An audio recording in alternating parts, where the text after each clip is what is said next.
এই মসজিদের নিচেই ঘুমিয়ে আছেন বাংলার শেষ স্বাধীন নবাব। কিন্তু কেন?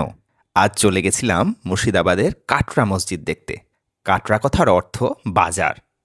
১৭২৩ সালে নির্মিত এই মসজিদের আশেপাশে ছিল নানান রকমের বাজার। তাই এই মসজিদের নামকরণ করা হয় কাটরা মসজিদ। দিল্লির জামা মসজিদের আদলে তৈরি এই মসজিদে রয়েছে বিশাল প্রাঙ্গণ, উঁচু মিনার আর মুঘল স্থাপত্যের অপূর্ব ছাপ। আমি যে সিঁড়ি দিয়ে উঠছি, সেই সিঁড়ির ঠিক নিচেই রয়েছে মুর্শিদ কুলি খাঁর সমাধি। কারণটা অবাক করার মতো। তিনি নিজেকে পাপী মনে করতেন, তাই চেয়েছিলেন নামাজিরা মসজিদে ঢুকতে গিয়ে তার কবরের ওপর দিয়ে হেঁটে যাক।